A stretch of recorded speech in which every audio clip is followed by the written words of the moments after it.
Hello दोस्तों। आज हम आपके लिए एक लेकर आए हैं CET 2024 graduation level second paper की क्लास संस्कृति की एक शानदार क्लास लेकर आए हैं। इस क्लास में से अगर ये क्लास आप पूरी देखते हैं तो आपको एग्ज़ाम में इस क्लास में से 5 से 6 क्वेश्चन ज़रूर देखने को मिलेंगे। इसलिए मैं कहूँगा कि ये क्लास स्टार्ट से लेकर अंतिम तक पूरी देखना। ये आप थंबनेल देख सकते हैं। सीईटी 2024 क्लास संस्कृति में 5 से 6 क्वेश्चन छपेंगे और अंतिम बार सीईटी पार। दोस्तों, इस बार सीईटी को पार करके दिखाना है। तो बढ़ते हैं पहले प्रश्न की ओर।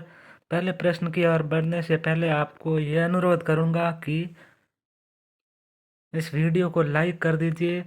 तो बढ़ते हैं पहले प्रश्न की ओर।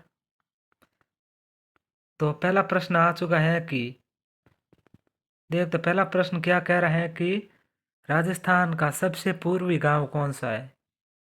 तो इसका आंसर क्या होगा, जल्दी से जल्दी बताइए। तो इसका आंसर सिलान होगा, कटरा होगा, कोना होगा या बोरकुंडा होगा। इसका आंसर क्या होगा, आप बताइए। तो इसका आंसर होगा राजस्थान का सबसे पूर्वी गांव है सिलान। कटरा तो सबसे पश्चिमी गांव होगा और कोणा सबसे उत्तर में जहाँ श्री गंगानगर तक पर है और बोरकुंडा सबसे नीचे दक्षिण की ओर होगा। तो बढ़ते हैं अगले प्रश्न की ओर। अगला प्रश्न क्या कह रहा है, देखते हैं कि जैसलमेर धौलपुर से कितना गुना बड़ा है। इस प्रश्न का उत्तर देख दीजिए। इस प्रश्न का उत्तर 11.42 होगा, 12.67 गुना होगा या 10.42 गुना होगा या इनमें से कोई नहीं होगा। तो जल्दी से बताइए इसका आंसर क्या होगा, जल्दी जल्दी। तो इसका आंसर होगा जैसलमेर धौलपुर से 12.7 जैसलमेर धौलपुर से 12.67 गुना बड़ा है। तो बढ़ते हैं अगले प्रश्न की ओर। तो अगला प्रश्न आ चुका है आपकी मोबाइल स्क्रीन पर। अगला प्रश्न क्या कह रहा है कि अजरक प्रिंट में किन रंगों का प्रयोग किया जाता है। अजरक प्रिंट में काले व नीले रंग का प्रयोग किया जाता है, अजरक प्रिंट में लाल व पीले रंग का प्रयोग किया जाता है, या लाल व नीले रंग का प्रयोग किया जाता है, या हरा व काला रंग का प्रयोग किया जाता है। तो आप बताइए इसका आंसर क्या होगा, अजरक प्रिंट। पहले तो आप ये बताइए कि अजरक प्रिंट कहाँ की प्रसिद्ध है। जल्दी से इसका आंसर कमेंट में छापिए कि अजरक प्रिंट कहाँ की प्रसिद्ध है। तो इसका आंसर होगा अजरक प्रिंट में किन रंगों का प्रयोग किया जाता है। तो इसका आंसर होगा लाल व नीले रंग का प्रयोग किया जाता है। तो बढ़ते हैं अगले प्रश्न की ओर। अगला प्रश्न आ चुका है आपकी मोबाइल स्क्रीन पर।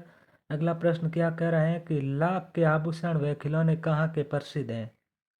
लाख के आभूषण व खिलौने कहाँ के प्रसिद्ध हैं। प्रश्न कह रहा है आपसे कि उदयपुर के प्रसिद्ध हैं या जयपुर के प्रसिद्ध हैं या बीकानेर के या जैसलमेर के। लाख के आभूषण कहाँ के प्रसिद्ध है, जल्दी से बताइए, जल्दी जल्दी इसका आंसर दीजिए।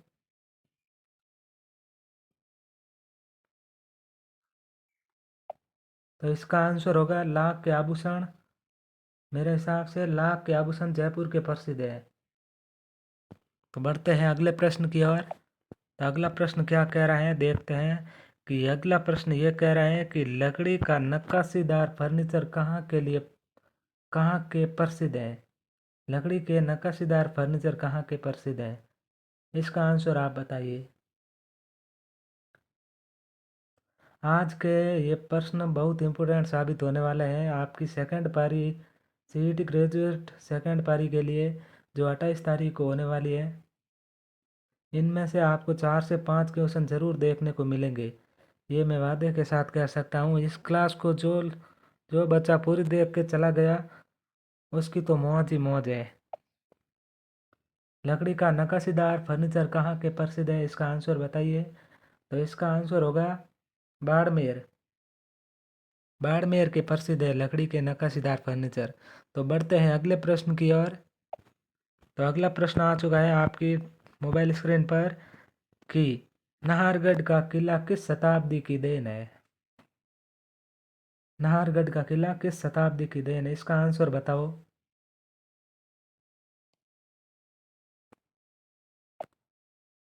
इसका आंसर 12वीं शताब्दी या 11वीं शताब्दी या 17वीं शताब्दी या 18वीं शताब्दी।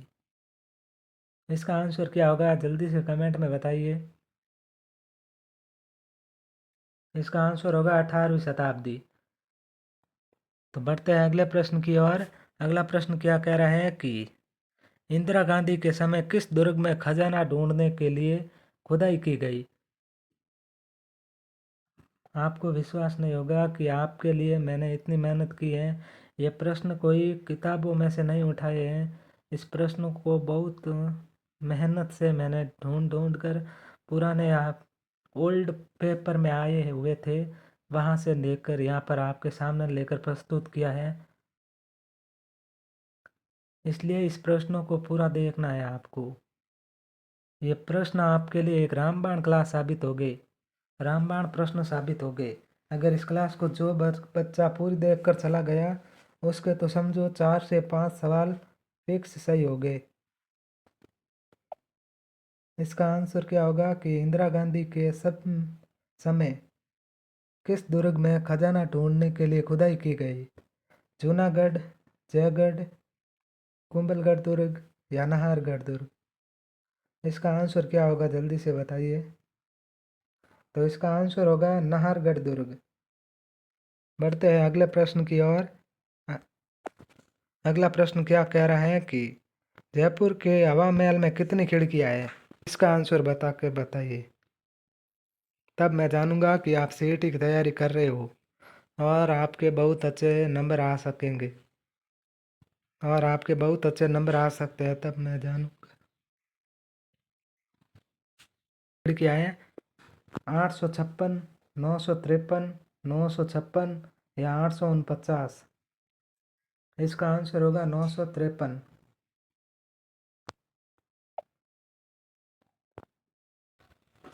तो बढ़ते हैं अगले प्रश्न की ओर।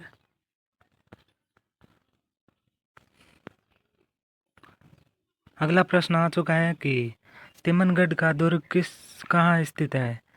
तिमनगढ़ का दुर्ग राजसमंद में स्थित है या करौली में स्थित है या दौसा में स्थित है या बीकानेर में। इसका आंसर क्या होगा आप जल्दी से कमेंट में बताइए, जल्दी जल्दी। तिमनगढ़ का दुर्ग कहाँ स्थित है। तो इसका आंसर होगा तिमनगढ़ का दुर्ग करौली में स्थित है, करौली में स्थित है। तो बढ़ते हैं अगले प्रश्न की ओर।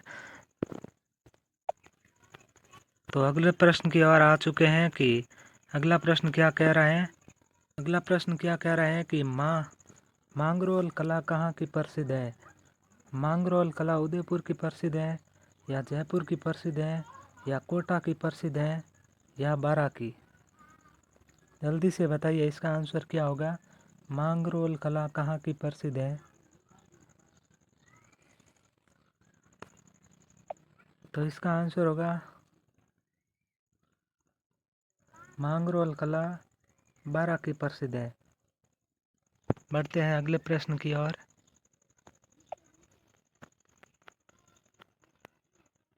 अगला प्रश्न आ चुका है कि रिक्त स्थान को भरे। रिक्त स्थान में यहाँ इधर किले दिए हुए हैं और वहाँ पर पहाड़ी दी हुई है। यहाँ पर आपको रिक्त स्थान भरना है। तो जल्दी से आंसर बताइए।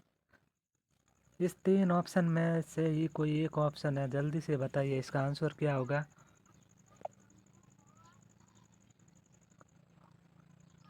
5 सेकंड का वक्त देते हैं आपको।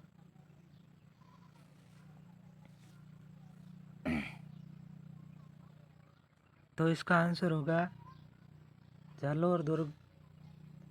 जालोर तो होगा कनकाचल पहाड़ी पर, कुंभलगढ़ होगा गंधमादन पहाड़ी पर, और आमेर दुर्ग होगा कालिखो पहाड़ी पर, और तारागढ़ दुर्ग होगा गढ़बिटली पहाड़ी पर। आप देख सकते हैं इन 3 ऑप्शन में से मेल कौन सा खा रहा है। पहला ऑप्शन देखते हैं, दूसरा बी की ओर, तो ये गलत हो गया। दूसरा देखते हैं, पहला सी की ओर, पहला सी की ओर जा रहा है जालोर कनकाचल पहाड़ी, और दूसरा जा रहा है, सॉरी ये थोड़ी सी मिस्टेक हो गई, दूसरा डी की ओर होना था, यहाँ पर सी लिख गया, सॉरी यार। दूसरा सी डी की ओर, और तीसरा आमेर बी की ओर, और चौथा तारागढ़ गढ़ बिटली ए की ओर। इसका आंसर होगा दो नंबर। तो अगला प्रश्न क्या कह रहा है कि इस प्रश्न को आपको एग्ज़ाम की दृष्टि से मोस्ट इम्पोर्टेंट लगा देना चाहिए। यह आपको सेकंड पारी में ज़रूर देखने को मिलेगा, जो 28 तारीख को होने वाले हैं। चित्रकला के विकास हेतु आयमा तथा कलावर्त संस्थान कहाँ स्थित है? चित्रकला के विकास हेतु आयमा तथा कलावृत संस्थान कहाँ स्थित है? इसका आंसर क्या होगा, जल्दी से बताइए। इसका आंसर होगा अलवर होगा, जयपुर होगा, या उदयपुर होगा, या बाड़मेर। जल्दी से बताइए इसका आंसर क्या होगा।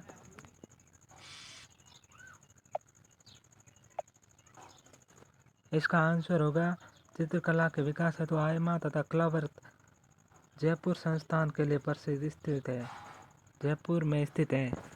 तो बढ़ते हैं अगले प्रश्न की ओर। तो अगला प्रश्न क्या कह रहा है कि अचलदास खिचड़ी वचनिका के लेखक कौन है? इस प्रश्न का उत्तर बताइए कि अचलदास खिचड़ी वचनिका के लेखक कौन है?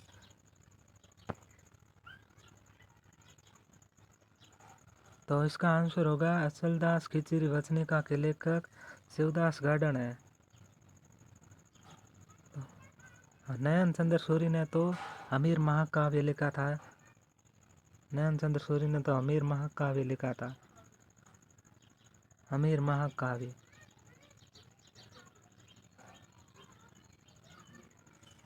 अमीर महाकाव्य लिखा था नयन चंद्र सूरी ने। तो जयानक भट्ट ने लिखा था पृथ्वीराज विजय। तो बढ़ते हैं अगले प्रश्न की ओर। तो अगला प्रश्न क्या कह रहा है कि किस दुर्ग के विशाल परखोटे को जालिम कोट कहते हैं? ये आप मोस्ट इम्पोर्टेंट लगा लीजिए, ये भी प्रश्न आपको देखने को मिल सकता है कि किस दुर्ग के विशाल परखोटे को जालिम कोट कहते हैं। इसका आंसर बताइए।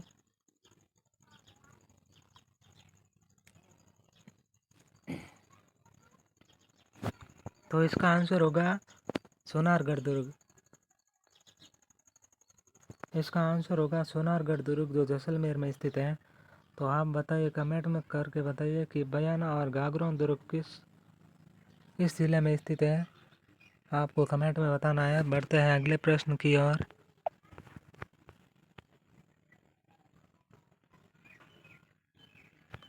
अगला प्रश्न आ चुका है आपके मोबाइल स्क्रीन पर कि राज सिंह को कौन सी उपाधि प्राप्त थी? राज सिंह को राजगुरु की उपाधि प्राप्त थी, या चकवे की, या विजय कटकातु की, या कवि बंधु की? इसका आंसर क्या होगा? तो इसका आंसर क्या होगा, जल्दी से कमेंट में बताइए। तो इसका आंसर होगा कि राज सिंह को विजय कटकातु की उपाधि प्रदान थी। कवि बंधु की उपाधि तो राज सिंह को विजय कटकातु की उपाधि प्रदान थी, और कवि बंधु की उपाधि, और इसका आंसर तो होगा गोविंदराज को प्रदान थी। ये तो गोविंदराज चौहान को प्रदान थी।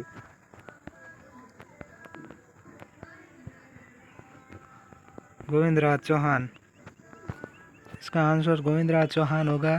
राजगुरु और चकवे तो राणा कुंभा की उपाधियाँ थी। तो बढ़ते हैं अगले प्रश्न की ओर। और अगला प्रश्न क्या कह रहा है कि राजस्थान में राजनीतिक चेतना को सर्वप्रथम जन्म देने वाला व्यक्ति कौन था? राजनीतिक चेतना को सर्वप्रथम जन्म देने वाला व्यक्ति कौन था? तो जयनारायण व्यास था, या आचार्य कृपलानी था, या सहसमल बोहरा था, या भंवरलाल सराफ था। तो इसका आंसर क्या होगा जल्दी से बताइए कमेंट में। तो इसका आंसर होगा सी, सहसमल बोहरा। तो बढ़ते हैं अगले प्रश्न की ओर। और अगला प्रश्न क्या कह रहा है, चलते हैं। और अगला प्रश्न आ चुका है आपकी मोबाइल स्क्रीन पर कि मारवाड़ प्रजामंडल के प्रथम अध्यक्ष कौन थे? मारवाड़ प्रजामंडल के प्रथम अध्यक्ष कौन थे? लादूराम व्यास थे, या त्रिलोक चंद माथुर थे, या भंवरलाल सराफ थे, या कृपलानी थे। तो इसका आंसर क्या होगा जल्दी से बताइए। मारवाड़ प्रजामंडल के प्रथम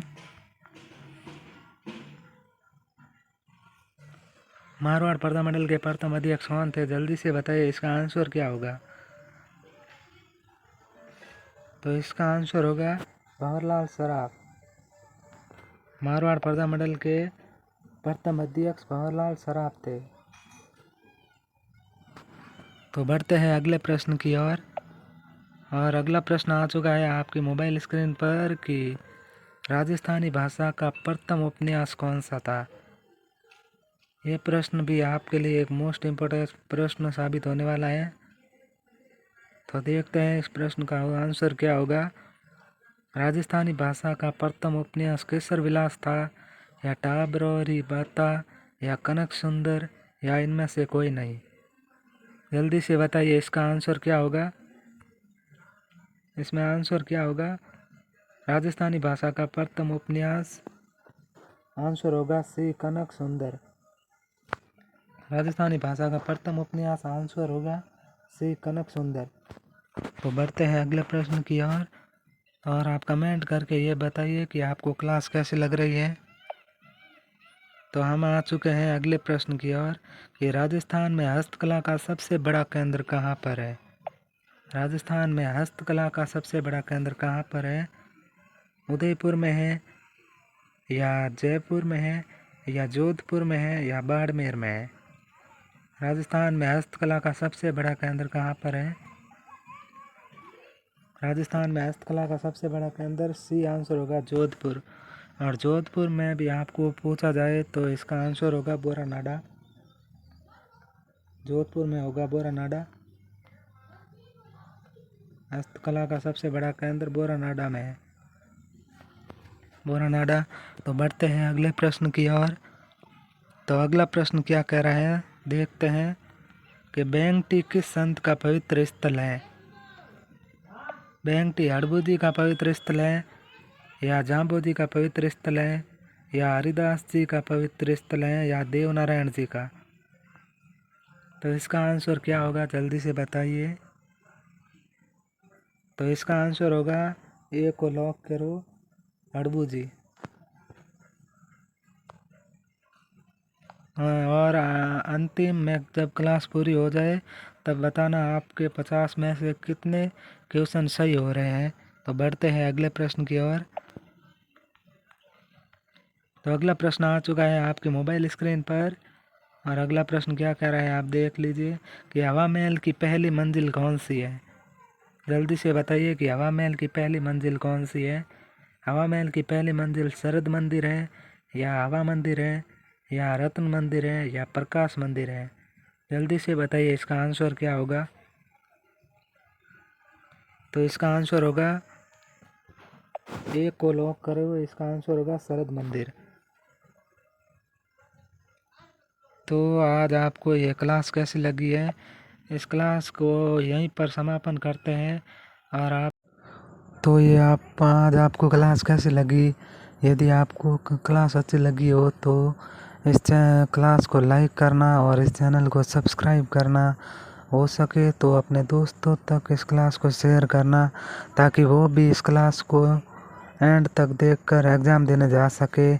और इस क्लास में से 4 से 5 क्वेश्चन आपको ज़रूर देखने को मिलेंगे। और इस चैनल को सब्सक्राइब करना और बेल आइकन को ऑन करना, ताकि आपको आने वाली वीडियो के बारे में जल्द से जल्द पता चल सके। तो आज इस वीडियो को यहीं पर रोकते हैं। आपको 28 तारीख वाले पेपर के लिए ऑल द बेस्ट।